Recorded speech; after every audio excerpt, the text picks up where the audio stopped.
Whether providing clothing assistance, help with financial aid, or stocking the shelves in the food pantry, volunteers are a very important part of what Interchurch Social Services does.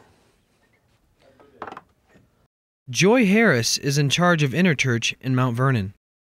Well, we have a small paid staff that's governed by a board of directors. But in addition to that, we have over 100 volunteers each week working in the 4 offices of Interchurch. And without those volunteers, our task would not be accomplished. In speaking of volunteers, 2 people came to Joy's mind. How long have you been doing this? I have been working at Interchurch for 28 years. I have been working for 4 years. What have you seen change over the years? When we first started the food pantry in the house on Gambier Street, the numbers were small, and a really busy day, busy afternoon, was 10 families, and you could hardly cope with that number. Now we're seeing 35 or 40 families in an afternoon in our new facility, and the numbers have just gone up steadily over the years. What made you decide to start helping? We had grown up in a rather poor area, and no one knew they were poor, but there were times when food was scarce and my mother did need help, and there wasn't this kind of help available. And since I don't need help anymore, I thought it would be a good time to return the favor. And I simply went along with my wife because I could see that she was doing something useful and was clearly enjoying herself. And I thought I'd come along too. Harris spoke on the Greenslades' devotion to Interchurch. The Greenslades are wonderful volunteers. They are very, very consistent. When they do have to be away, they give us plenty of notice so that we're able to try and find someone that can help out on their afternoon. The Greenslades told us what they enjoy most about Interchurch in Mount Vernon. Just knowing that people who need help are getting it. In Fredericktown, volunteers are also hard at work for Interchurch. I've been here for 3 years. What made you decide to start helping?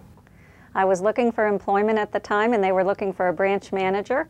And when the opportunity arose, I was excited to apply for it. And what motivated you to take a leadership role here at Interchurch? Well, the position that was available was for a branch manager, and the pantry is close to my heart and also serving people, so it was just a wonderful fit. Now here in Fredericktown, there's a volunteer by the name of Clarence, and well, I'll let him tell the story. Approximately 10 years. I was getting $35 a month in food stamps. I had to work 7 hours community service for them. About 3 months after I started, the food stamps got cut out, and I'm still here.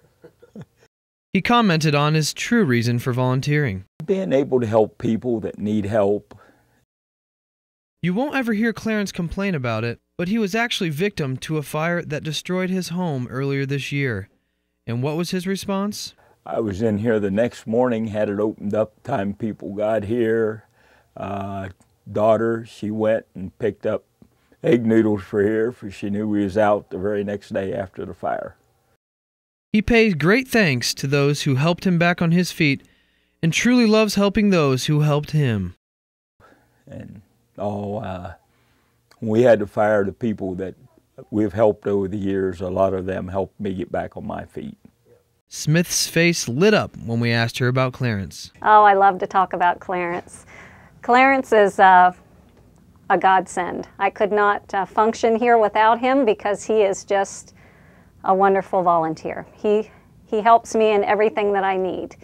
I can ask Clarence and he'll say yes. I don't think he's ever told me no. He's here every day. I have volunteers, a wonderful staff of volunteers, but Clarence is one that volunteers daily, and I'm ever grateful to him for that. He does a wide variety of duties. What are those duties? Get up here before anyone gets here. I get the coffee on, get the sidewalk cleaned up if they need it, get the trash out on Tuesday so garbage man can get here, it's out. I pick up produce twice a month for them. Then I go once a month, pick up food for the food pantry. And then if clients need a ride, why, I furnish transportation for some of them. And as far as taking them home when they come get food or doctor's appointments or even going to the store, I've helped. Needless to say, volunteers are essential to Interchurch social services, whether providing service through dry foods, frozen foods, or any type of clothing. Interchurch is open from 10 a.m. till 3 p.m. on weekdays and 9 a.m. till noon on weekends. They are one of 2 charities involved in the Food for the Hungry Drive, which they are participating in this year. I'm Stephen King for CougarNet News in the 2010 Food for the Hungry Drive.